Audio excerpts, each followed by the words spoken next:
हूँ बाबा बस तुझ पे भरोसा है, जीतूंगा एक दिन मेरा दिल ये कहता है।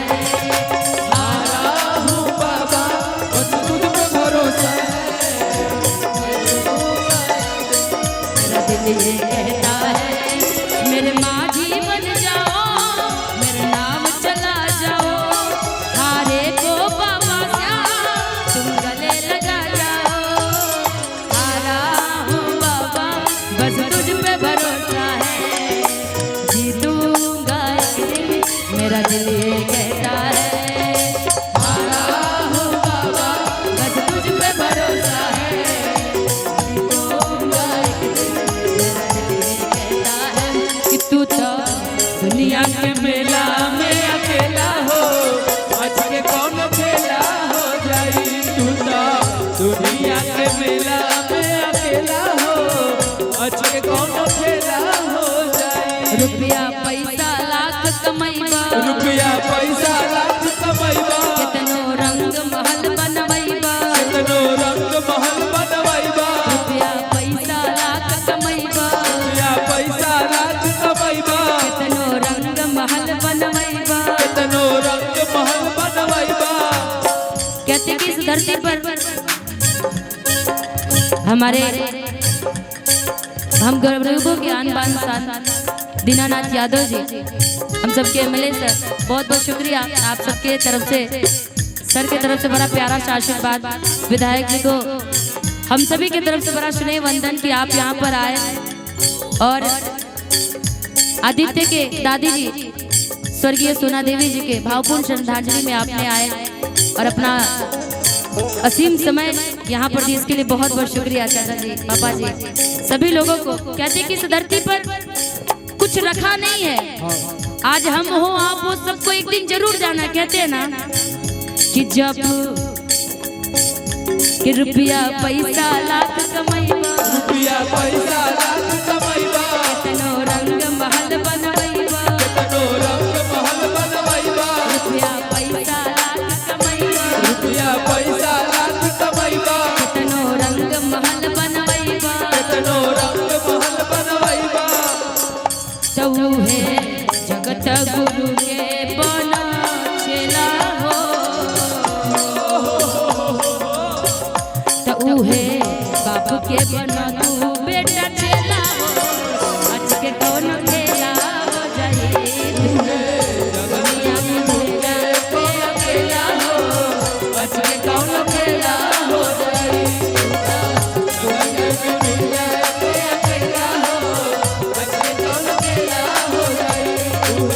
जगत गुरु के One, two, three, हो जाई, तू है जगत गुरु के खेला हो आज के कौन खेला हो जाई। एक बार अपने अपने माता के लिए ताली बजा दीजिए, क्योंकि इस धरती पे सबसे बड़ा कोई है तो माँ बाप होते हैं। आज चाचा जी को लग रहा होगा, भले वो अपने पूरा समय बिता के गई है यहाँ पर, लेकिन कोई चाहता नहीं है कि घर से उनका माँ बाप जाए, बेटा जाए, बेटी जाए, लेकिन एक दिन जब बुलाहट ऊपर से आता है तो सबको जाना ही होता है। ये हम लोग किराए के घर पर है, जिस दिन भगवान की बुलाहट आएगी सबको ये छोड़ करके जाना है ना। चाचा जी कुछ बोलना चाहिए? चले थैंक यू धवान। मेरी माँ जो है ना, पोता नहीं पर पोता देके गई है, 100 से टप गई हूँ, लेकिन इसके धवान मैं एक बार, दो ही दर्शक बैठे हुए समाज हैं, हमारे माननीय पूर्व विधायक दीनानाथ जी, गरीबों को मसीहा, पालीगंज प्रखंड के हर गरीब के दर्द को समझने वाले हमारे माननीय पूर्व विधायक दीनानाथ जी मौजूद हैं। मैं उनको हार्दिक अभिनंदन करता हूं और स्वागत करता हूं। और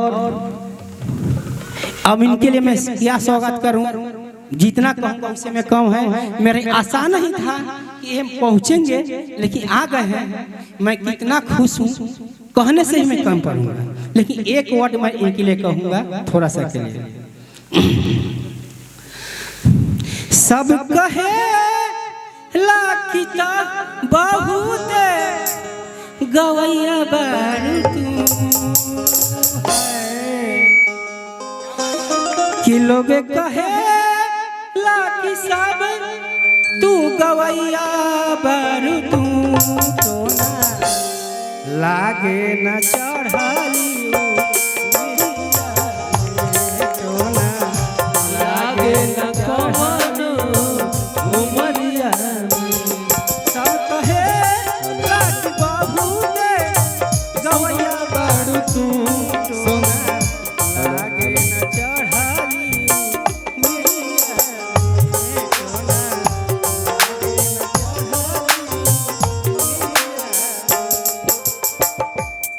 अंकल जी आदित्य को गवाते सुनिए एक अंकल जी हेलो हेलो हेलो आदित्य को गवाते हैं तो लगता है कि क्या गाता है, लेकिन आज पता चला कहाँ से गाता है, क्यों गाता है। सही बात है। आज वाकई बहुत ज्यादा खुशी हुआ चाचा जी, क्योंकि मेरे भी पापा डीडी नेशनल और टीवी के कलाकार थे। पहले हमेशा वही चलता था, रेडियो चैनल। और आज भी मेरे पापा, मेरे अंदर कोई संगीत नहीं है, ये रियलिटी है अजीत जी, मेरे अंदर कोई संगीत नहीं है। ये तो गॉड गिफ्टेड है कि मैं गाने लगी, क्योंकि मेरे पापा गाते थे, उनके बाद मेरे अंदर आ गया गायकी। वरना मैं तो देखती हूँ कि संगीत के भूत ऐसे होते हैं। देखिए आपके पास आवाज नहीं है, लेकिन संगीत को आप पसंद करते हैं, और आपने इतना अच्छा गाया मेरे लिए, एक बार ताली तो बनता है। हम लोग बस ऐसे ही गा रहे हैं जैसे कि जिंदगी। मैं अपने पापा को भी देखती हूँ, वो तो थोड़ा सा जो आता है उसके स्वागत किया। एगो हो जाना चाचा ही पर एक और हो जाना चाहिए चाचा जी, एक और, कोई भी, सब परिवार ही है अपना।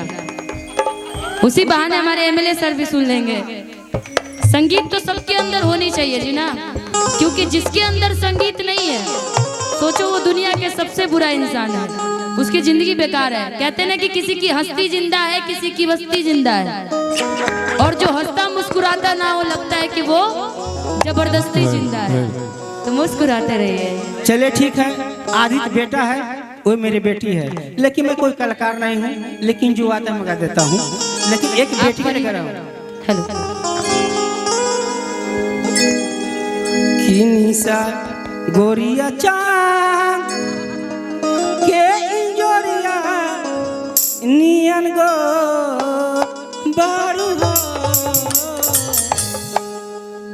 निशा चांद के इंजोरिया नियन गोर बारू हो, तोहरे गायिका जैसे कोई ना भी जोड़ बारी, जैसे कोई ना भी जोड़ बारी, चांद के इंजोरिया नियन गोर बारू हो, निशा चांद के इंजोरिया नियन गोर बारू हो, तोहरे गायिका जैसा कोई के जोड़ बारी,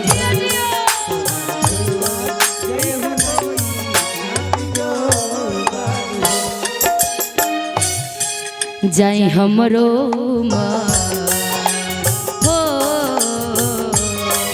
जाई हमरो माँ रहुओ के लाग जाए, जाई हमरो माँ रहुओ के लाग जाए, हौसनी तो भाग हमर जाग जाए।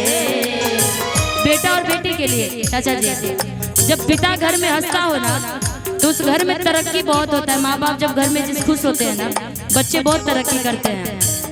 हंसनी भाग हमर जाग जाए, जाए हमरो माँ, जाए हमरो माँ चाचा जी के लाग जाए, जाए हमरो माँ तोहरे के लाग जाए।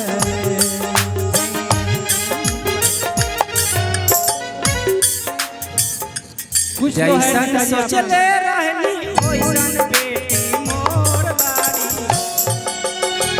बिहारे के टोक बारी,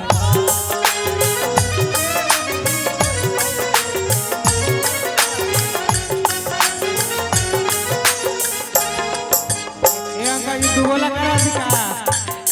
एक बात उन्होंने बोला, देखा कितना बड़ा, जैसन सोचले रहनी औसन बेटी हमार बारी, जीरा के शेर बारी।